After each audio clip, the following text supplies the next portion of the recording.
Hello दोस्तों, नमस्कार। मैं आपका हरियाणवी दोस्त अभय धमतानवी। दोस्तों, आज हम लेके आए हैं दूसरी वीडियो म्यूचुअल फंड के रिगार्डिंग में।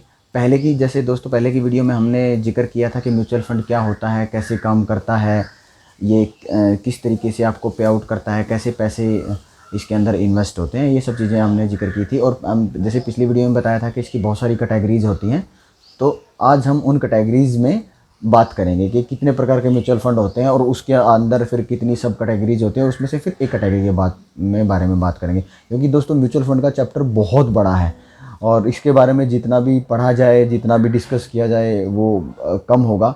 तो हम शॉर्ट में करने की कोशिश करेंगे। फिर भी वीडियो दोस्तों लंबी होगी, लेकिन बहुत यूज़फुल रहने वाली है ये वीडियो आपके लिए। तो आप इस वीडियो को लास्ट तक ज़रूर देखिएगा, और अगर आपने हमारे चैनल को सब्सक्राइब नहीं किया है तो सब्सक्राइब ज़रूर कर लीजिए।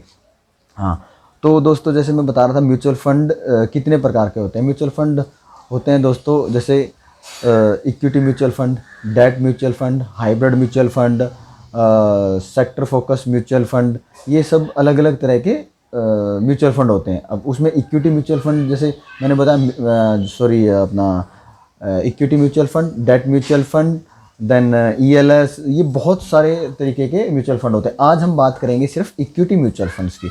तो इक्विटी म्यूचुअल फंड, जैसे इक्विटी से आप समझते होंगे कि ये सारा जो इन म्यूचुअल फंड स्कीम्स को हम चुनते हैं, तो ये सारा पैसा फाइनली जाके कंपनी की किसी भी कंपनीज की शेयर मार्केट में उस कंपनी के शेयर में इन्वेस्ट किया जाता है उस फंड मैनेजर के द्वारा। तो अब इक्विटी में जैसे इक्विटी का तो हो गया कि इक्विटी मार्केट में सारा पैसा लगेगा। फिर इक्विटी में भी आगे अलग अलग फंड्स हैं। जैसे इक्विटी में हो गया small cap fund, mid cap fund and multi cap fund, balance fund. तो ये सारी अलग अलग कैटेगरीज के जो फंड होते हैं। अब उसमें जैसे small cap, mid cap, large cap, अगर हम ऊपर ऊपर के तीनों के बारे में बात करें तो स्मॉल कैप, जैसे मैंने पिछली वीडियो में बताया था कि छोटे स्मॉल कैप होता है कि जो security board of India, SEBI जिसको बोलते हैं, उन्होंने एक वैल्यू निर्धारित की हुई है कंपनियों की कि जिस कंपनी की वैल्यू इतने से इतने के बीच में होगी वो स्मॉल कैप कंपनी होगी। जिसकी कंपनी की वैल्यू जो टोटल जो अमाउंट्स की, जो उसकी टोटल वर्थ होगी वो इतने से इतने के बीच में होगी, वो मिड कैप। जिसकी वैल्यू इतने से इतने के बीच में होगी मतलब वो लार्ज कैप। मतलब अगर हम अमाउंट के हिसाब से फॉर एन एग्जांपल लेते हैं, मान लो जिसकी 5,000 करोड़ है वो स्मॉल कैप, जिसकी 5,000 से 7,000 10,000 करोड़ है वो मिड कैप, जिसकी 10,000 करोड़ से फिर 15 या 20-25,000 करोड़, ऐसे एग्जाम्पल के तौर पर दे रहे तो वो लार्ज कैप हो गई। तो अब small cap, mid cap, large cap इतना आप समझ गए हैं। तो अभी स्मॉल कैप, हम आपका अगला प्रश्न ये होगा कि हमें कौन से में इन्वेस्ट करना चाहिए दोस्तों।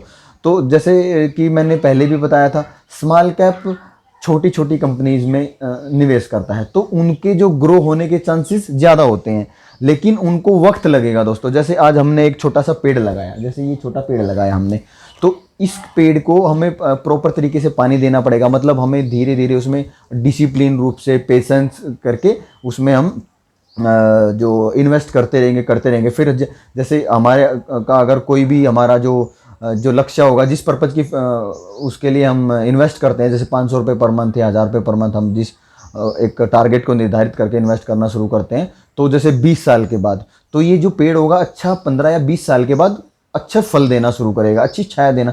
मतलब जो इसका फ़ायदा 15 या 20 साल के बाद होगा, इमीडिएट आप इसका फ़ायदा नहीं ले सकते, क्योंकि इमीडिएट छोटी कंपनी में क्या अप्स एंड डाउन्स लगे रहते हैं दोस्तों। तो उसका अच्छा रिजल्ट 20 साल के बाद मिलेगा। तो अगर आपका 20 साल से ज़्यादा का टाइम होरिजन है तो आप स्मॉल कैप चूज कर लीजिए। अगर आपको लगता है कि नहीं 20 साल का मेरा टाइम होरिजन है नहीं और मेरी 20 साल से पहले के कुछ कमिटमेंट्स हैं, लड़की की शादी है, बच्चों की पढ़ाई है, कुछ घर का है, या कुछ भी चीज़ों को आपको जो है, तो आप मिड कैप चूज कर सकते हैं। तो मिड कैप में वही है, जैसे पेड़ को लगे हुए 5-7 साल हो गए, मतलब किसी कंपनी को 5-7 साल सेटल हो गए, अच्छा सब कुछ हो गया, कारोबार उसका अच्छा चल गया है, तो ये मिड कैप जो म्यूचुअल फंड होते हैं उन कंपनीज में पैसा इन्वेस्ट करते हैं, तो आप उसको इन्वेस्ट कर लीजिए।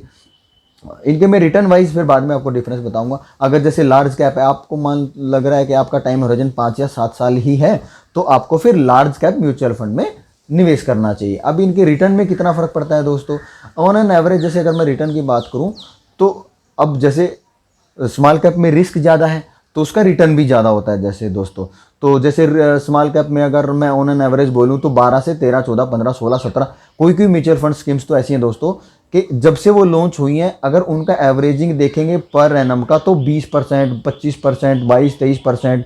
एक अगर 11 जो 22-23 में रैंकिंग कंपनी की अगर हम बात करेंगे, किसी भी कंपनी को के म्यूचुअल फंड की आप उठा के देख लीजिए, उसका अबव 15% आपको रिटर्न मिल जाएगा लॉन्ग टर्म में। लेकिन मैं स्मॉल कैप की बात कर रहा हूँ। फिर आ जाए मिड कैप पे, तो मिड कैप में आपको मिल जाएगा 12 से 15% का या 11 से 15% का रिटर्न।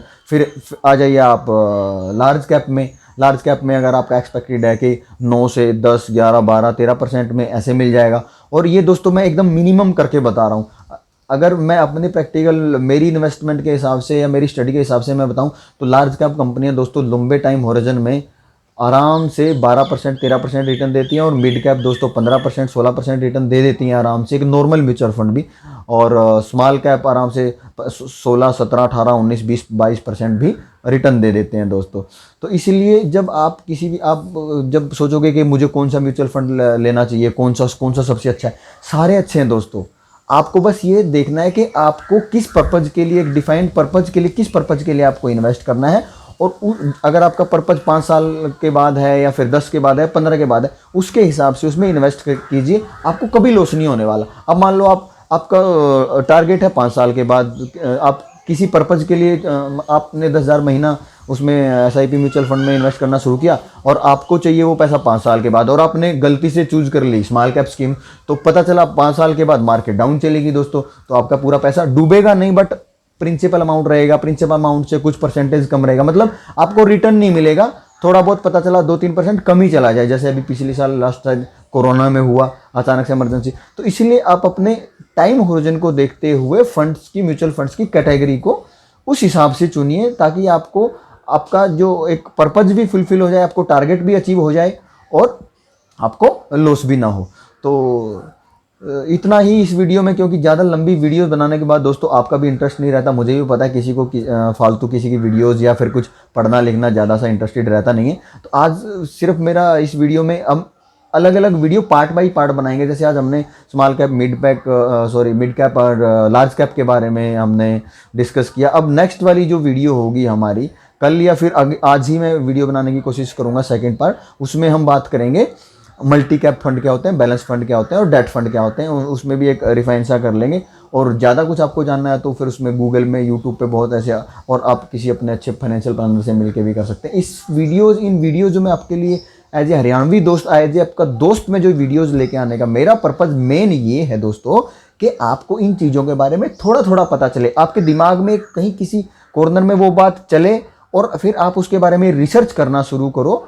और फिर वो जो इन्वेस्टिंग, फाइनेंशियल प्लानिंग, इन चीज़ों के बारे में डिस्कस करना शुरू करो। और एक अच्छे फाइनेंशियल से जो फाइनेंस का, जो आपकी फाइनेंस प्लानिंग का एक अच्छा सा डिसीजन लेके आप भी अपने जीवन को आगे बढ़ा के अपने जीवन का आनंद लें।